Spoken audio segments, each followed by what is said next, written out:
La herencia de Calderón: 70,000 a 80,000 muertos, 20,000 a 30,000 desaparecidos, más de 105,000 secuestrados en 2012, según estimaciones del INEGI, más de 395,000 víctimas de delitos en 2012, estados fallidos.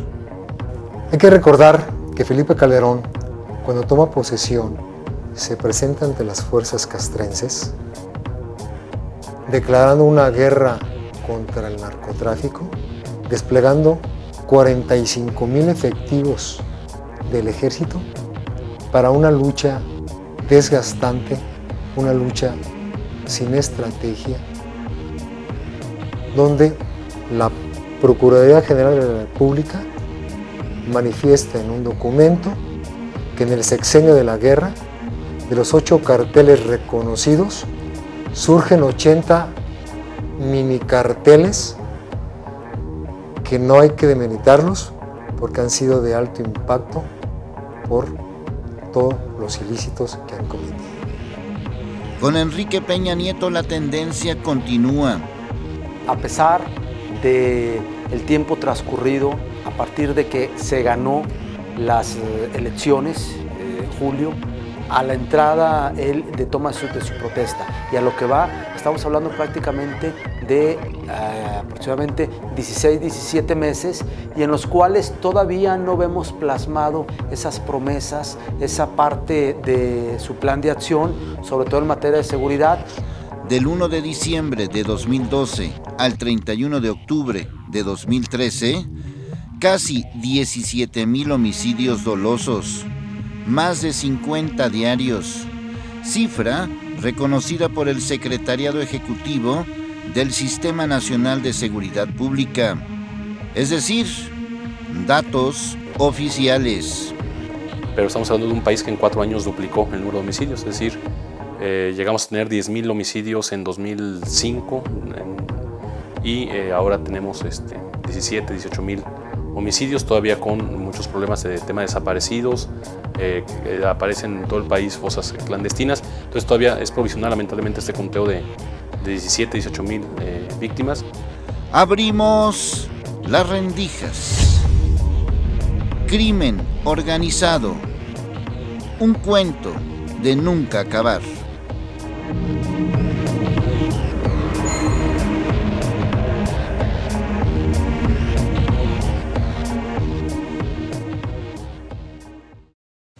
Más allá del llamado crimen organizado, lo que usted y yo vivimos en el territorio que compartimos. De enero a octubre de 2013, más de 560,000 robos, con y sin violencia, a casas, vehículos y nosotros mismos. Más de 1,843 diarios, casi 77 robos cada hora en el país. Octubre 2013, 48 asesinatos diarios, 700 extorsiones, 154 secuestros. Y bueno, y el secuestro, que también ha repuntado a nivel nacional.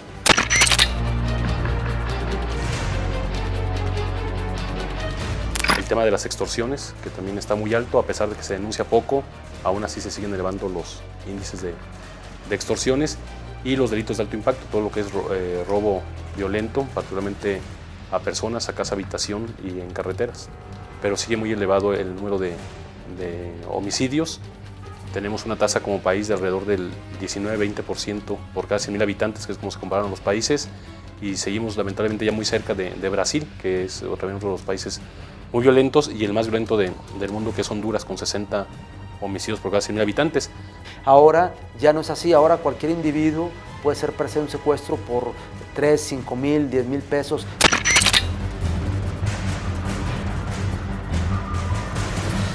Inclusive por un rescate mínimo, si es que no traes tarjeta, o si traes tarjeta te andan paseando para los cajeros automáticos. Es decir, ahora ya cualquier persona puede sufrir un secuestro.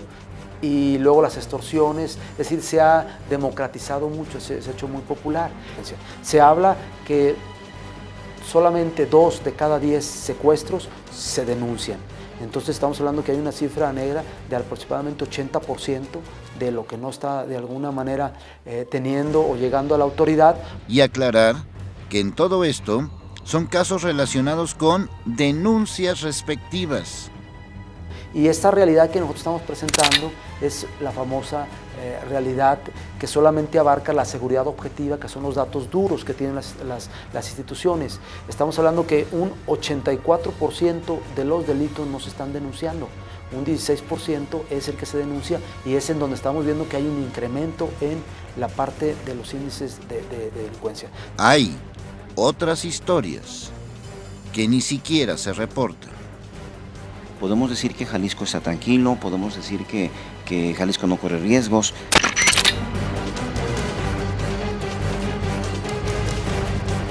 Pero si encontramos dentro de Jalisco, en una población que está a 100 kilómetros de Guadalajara, fosas donde de repente surgen 60 y tantos muertos, eso quiere decir que las cosas no están tranquilas.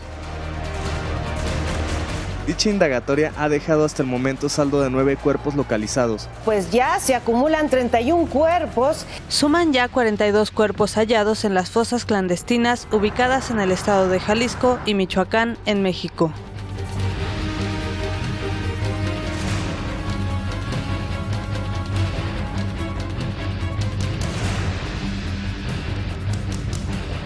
La desaparición de 2 agentes federales abrió las rendijas del terror. Junto al cementerio local, en La Barca, Jalisco, es el lugar donde se encontraron estos 67 cadáveres en esta búsqueda que terminó el 30 de noviembre de 2013. Aquí podemos ver algunos restos de lo que pues es este macabro hallazgo con cal, que es lo que normalmente se utiliza para cubrir los cuerpos, que suponemos por esta tierra removida estaban por aquí. Los restos de pues estas excavaciones, quedan pues estos listones de la PGR que son muy característicos, y aquí pues en esta zona vemos mucha tierra removida, por lo que pues en este lugar fueron encontrados algunos de estos cuerpos. 67 cuerpos, de los que, según el Procurador General de la República, pues ya tienen identificados algunos. Sin embargo, pues no se ha dado a conocer ni su identidad ni de dónde son, lo que también llama la atención, y aquí podemos ver más muestras de todo esto.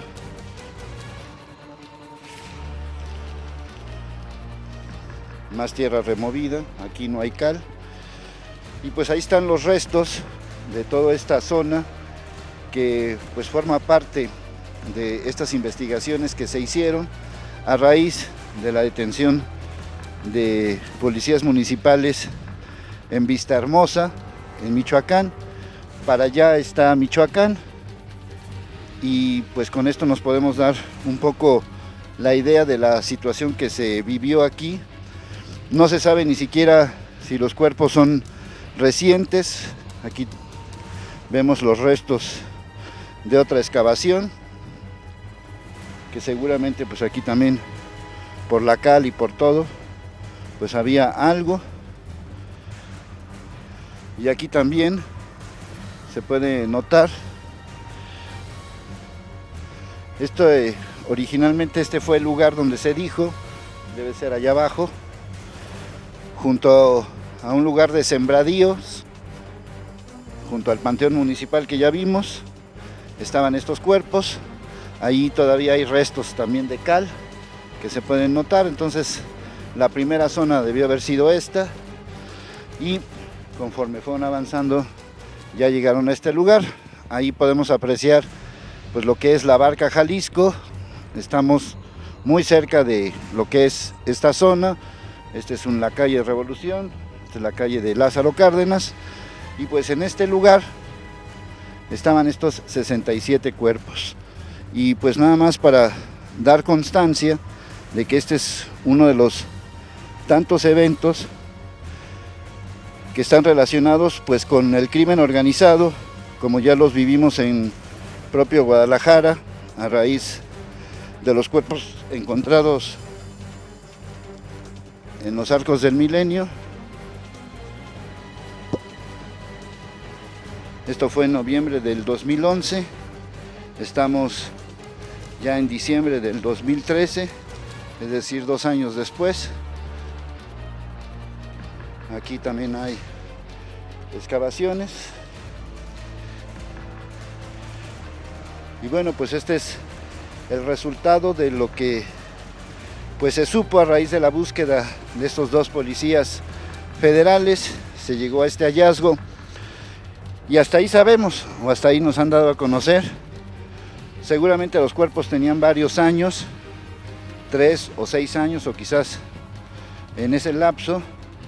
Y pues todo este lugar entre los caballeros templarios, entre el cártel Jalisco Nueva Generación, pues todo este lugar está invadido y desde luego en peligro.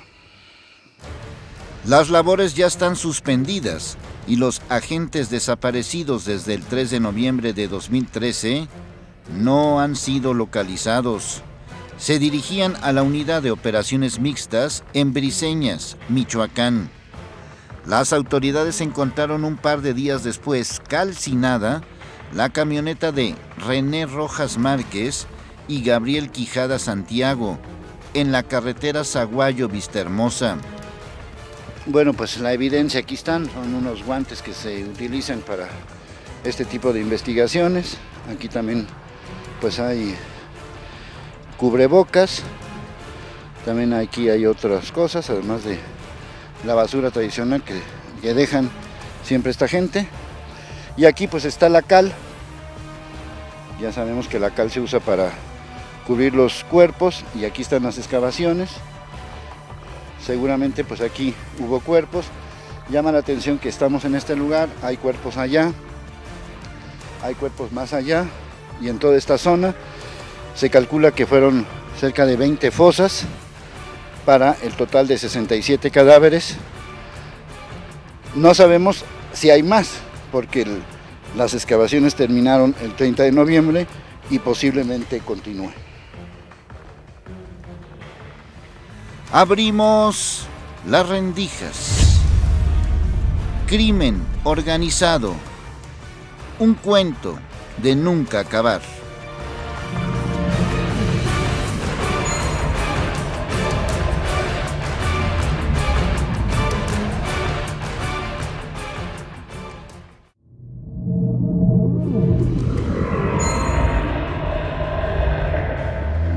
El hallazgo de los 67 cadáveres en La Barca, Jalisco, se da después de un operativo en Vistahermosa, Michoacán.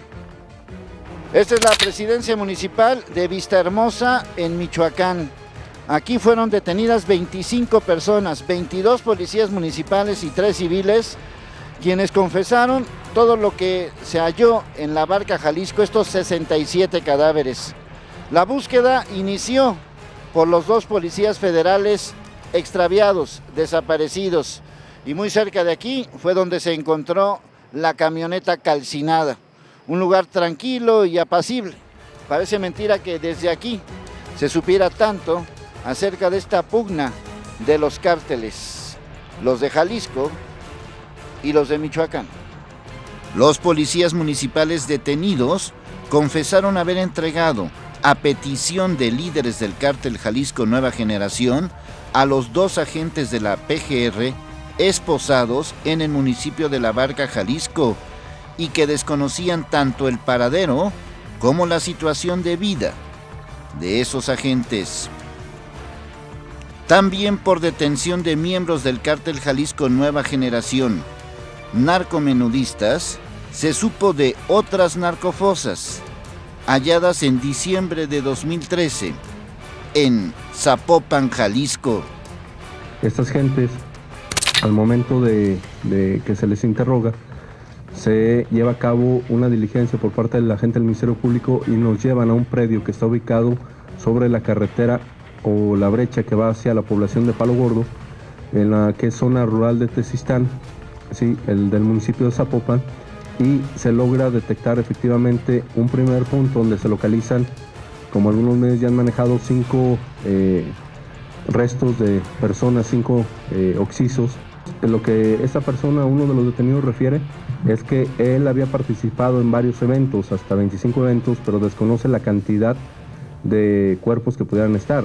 Lo que sucede con estas células y lo que nos han estado informando es que actúan por células, en donde unos llevan a cabo una privación de la libertad, otros cuidan a las personas, otros se encargan de privar de la vida y otros se encargan de enterrar. Y sigue imperando la delincuencia y la inseguridad.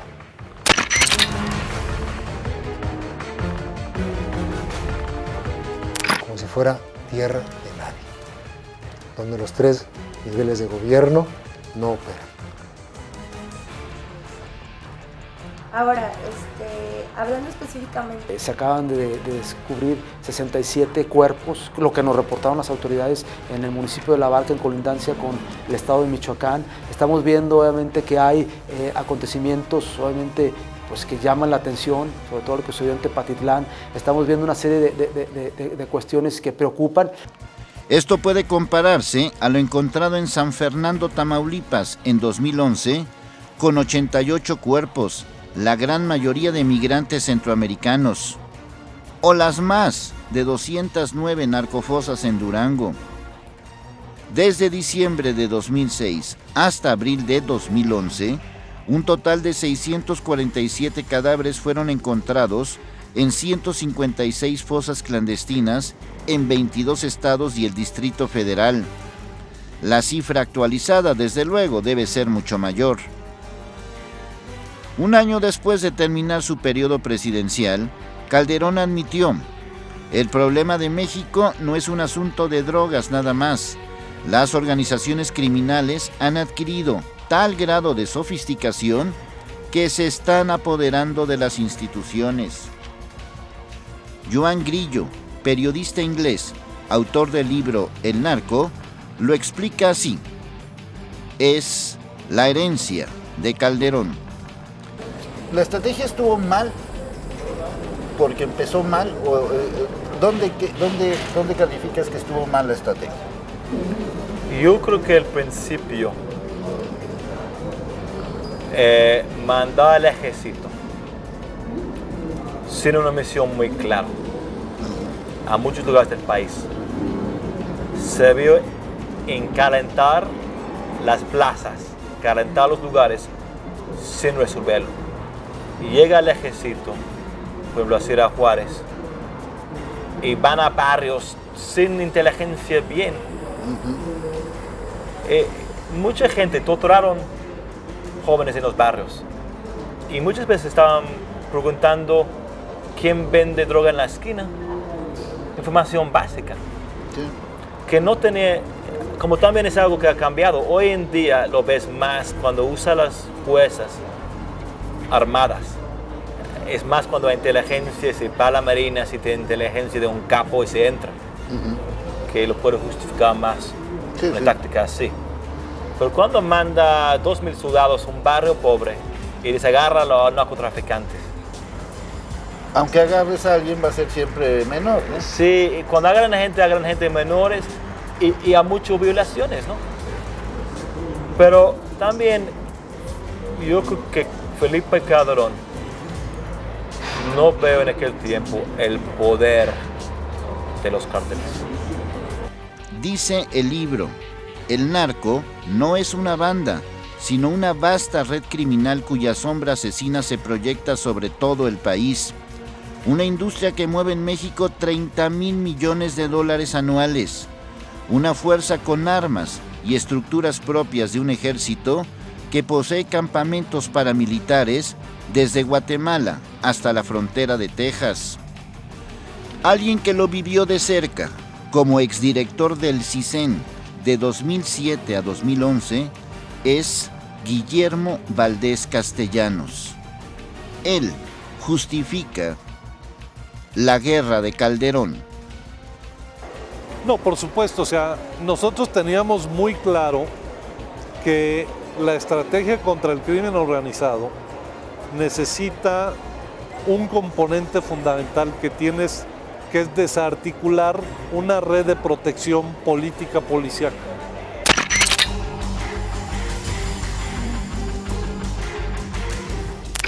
En el momento en que tú, al mismo tiempo que atacas a las organizaciones, detienes a sus líderes, a su estructura operativa, desarmas a los equipos de sicarios, etcétera, tienes que quitarles esa gran sombrilla que es la protección política y policiaca, ¿no? Y los dejas, o sea, porque estos señores no son invisibles y se vuelven invisibles en parte porque quien los tiene que ver y los tiene que detectar pues son las autoridades a nivel local. Yo siempre he sostenido, por ejemplo, que todos los negocios legales tienen que pedir alguna licencia, el uso del suelo, la licencia sanitaria, tu registro en Hacienda, en fin. Las organizaciones criminales, la gran licencia que tienen que solicitar para operar es comprar a las autoridades locales, porque son las que los ven y saben quiénes son y dónde operan. Y si estas autoridades locales no las ponemos a trabajar para el Estado y para la sociedad, van a hacer esta cobertura. Entonces hay que destruir esa cobertura. Yo creo que el combate que dio Calderón se tenía que dar, era inevitable. O sea, le tocó la explosión del volcán. O sea, estas cosas fue madurando y le hubiera tocado a López Obrador igual si hubiera ganado o a quien hubiera sido. O sea, era la dinámica de las organizaciones de conflicto y de confrontación entre ellos. O sea, de los 60 y tantos mil los muertos que hubo, el modus operandi de las ejecuciones hablaba de conflictos y de pleitos entre organizaciones. Era más una guerra entre organizaciones que entre los narcos y el Estado. O sea, esa guerra era inevitable y se fue larvando durante 15 años. Entonces, Calderón lo que hizo fue decir, señores, tenemos que enfrentar esto. Hubo, evidentemente, procesos de error y aprendizaje. O sea, no todo fue perfecto. Pero lo que para mí fue más importante, Calderón, es decir, señores, esto es un problema gravísimo que tenemos que enfrentarlo como Estado. Con Peña Nieto en la presidencia y tras un año de gobierno, la guerra contra las drogas continúa. En los últimos meses, Michoacán ha degenerado en algo cercano a un estado fallido, con campesinos armados que han formado milicias especiales para protegerse de las amenazas del cártel local. En 2009, se registraron 5 intentos de cruce de metanfetaminas con menores por las garitas de California, y en lo que va de 2013, han sido 75 intentos interceptados, incluidos un menor que al ser detenido en San Isidro, se suicidó al consumir parte de la metanfetamina líquida que llevaba en 2 botellas. En Jalisco la situación es semejante que a nivel nacional, con el cambio de gobierno y de partido en el poder. Para la Fiscalía Central, suponen que los crímenes de la zona metropolitana de Guadalajara están relacionados con un conflicto entre los caballeros templarios, aliados con la Corona, lo que queda de Nacho Coronel, contra el cártel Jalisco Nueva Generación. Tan solo al inicio de la actual administración, del 1 al 15 de marzo de 2013, se registraron 44 ejecutados con tintes del crimen organizado. Abrimos las rendijas. Crimen organizado. Un cuento de nunca acabar.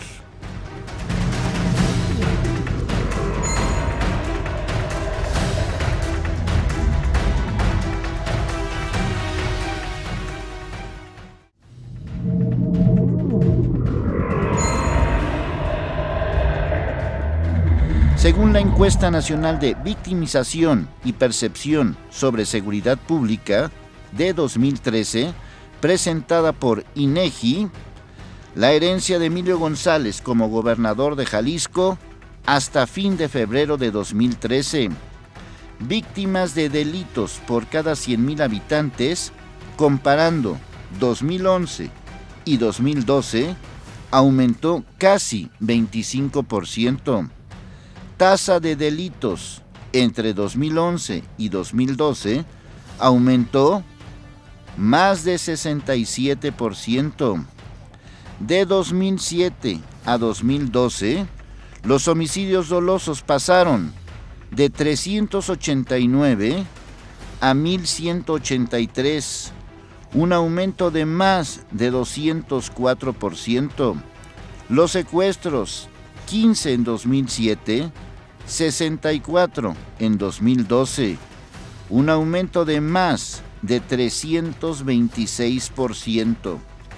Desde principios de agosto se supone que estaríamos en capacitación.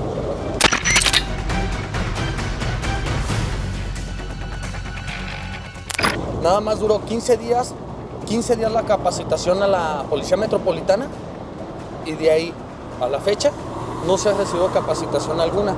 Y esto merma en el estado de fuerza de los municipios, porque aquí te tienen sin hacer nada y los municipios están con falta de personal.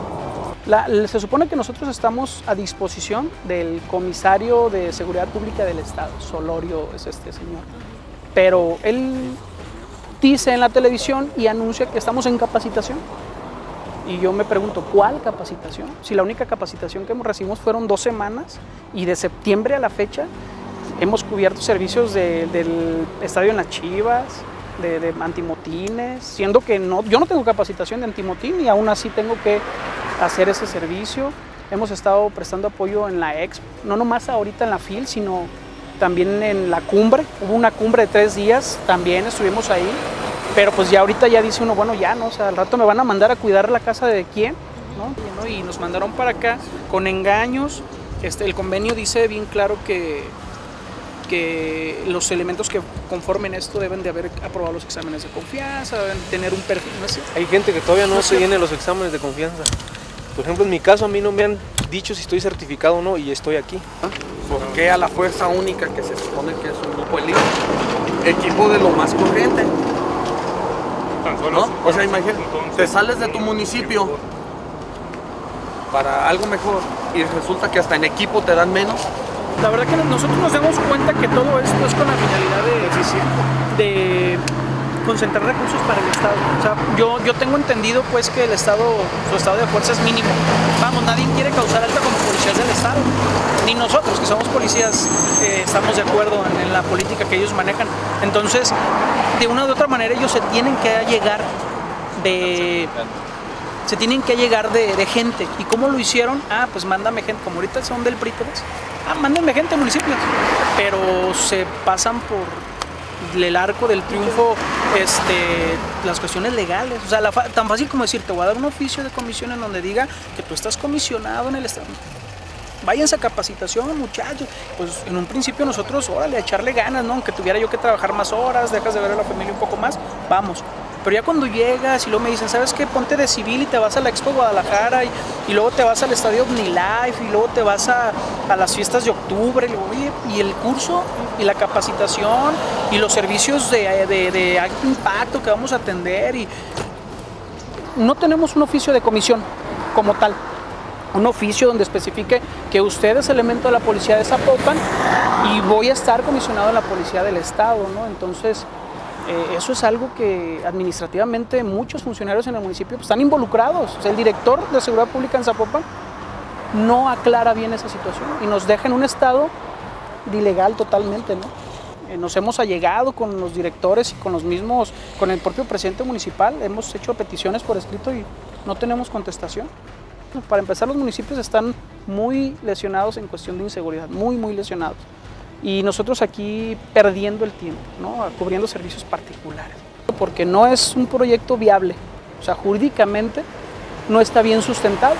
Y a fin de cuentas, los que vamos a dar la cara, o los que vamos a ser responsables, pues somos nosotros. Ellos lo anuncian, que es un proyecto muy bueno, pero pues no hay condiciones jurídicas para nosotros podernos defender. Laborales tampoco. Económicas, pues ya mucho menos, ¿no? Ya sería mucho de eso. Y es por eso que los compañeros estamos inconformes, ¿no? Y no son 1 o 2 compañeros, son del 100% del proyecto, un 80% ya está inconforme. Trabajan porque de una o de otra manera se sienten con el temor de que los vayan a correr. Nos obligan y nos dicen que nos van a correr si no accedemos. Imágenes como estas, es decir, fosas clandestinas, se han encontrado a lo largo y ancho del territorio que tú y yo compartimos. El número de muertos por esta guerra contra el crimen organizado es indeterminado. Lo mismo pueden ser 70,000 o 60,000 o 100,000, según las cuentas de cada quien, y también viendo el número de desaparecidos. Estas imágenes macabras nos llevan a la conclusión de que esta guerra contra el crimen organizado sigue adelante, pero ¿dónde está la estrategia? ¿Y dónde están los resultados? Porque las cifras marcan una tendencia hacia arriba, no hacia un control. Se han logrado algunos avances en sitios como Ciudad Juárez y otros más, pero aquí cerca, en Michoacán, es un estado fallido.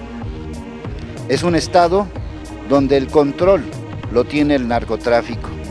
Y habría que revisar a fondo los nexos que tuvieron exgobernadores como Lázaro Cárdenas Batel, Leonel Godoy y otros más. Lo que se vive en Michoacán está repercutiendo en Jalisco. Es una lucha de cárteles. Cártel Jalisco Nueva Generación, que está en Michoacán, y los Caballeros Templarios de Michoacán, que ahora están en Jalisco. Es un cuento de nunca acabar. Y aquí están los muertos, los tantos muertos silenciados. ¿Qué es gobernabilidad? Darle fortaleza a nuestras instituciones, darle credibilidad a nuestras instituciones. ¿Cómo? Estableciendo políticas de desarrollo social que le dé calidad de vida al ciudadano, oportunidades en educación, oportunidades laborales. Acordémonos que cuando no existen esos panoramas, la oportunidad de delinquir y del crimen organizado para que el joven entre a engrosar su estado de fuerza es muy grande. Y eso de alguna manera hace que se tenga que tener mucho más precaución con el estilo que uno pueda llevar, desde cambiar las formas, hábitos, poner cerraduras en las puertas, ya no salir en las altas horas de la noche, tener cuidado, una serie de cuestiones que cambian la forma de vida del habitante. Se ha pasado de un discurso de guerra a una ausencia de discurso, es decir, antes se hablaba que había una lucha frontal contra el crimen organizado y ahora simplemente se margina un poco. Pareciera que se va difuminando el tema de la violencia, pero lamentablemente cuando hacemos el recuento, como en este caso anual, de la incidencia delictiva denunciada y de la no reportada, que en algunos casos, en algunos delitos de alto impacto como la extorsión o robos, es alta. Encontramos ahora, ¿verdad? En Jalisco nosotros durante mucho tiempo quisimos cerrar los ojos. Al inicio del sexenio anterior muchas veces se dijo, esto, palabras textuales dichas por algunos directores de seguridad, por el gobernador inclusive, decían en Jalisco, en materia de narcotráfico se cuece aparte. Decían que Jalisco estaba al margen de esto, prácticamente consideraban que estábamos blindados, cuando desde la academia nosotros señalábamos de que no podíamos confiarnos, de que aquello que veíamos lejano en Nuevo León, que veíamos en Tamaulipas, que veíamos en Veracruz, decíamos, eso no tarda en llegar aquí.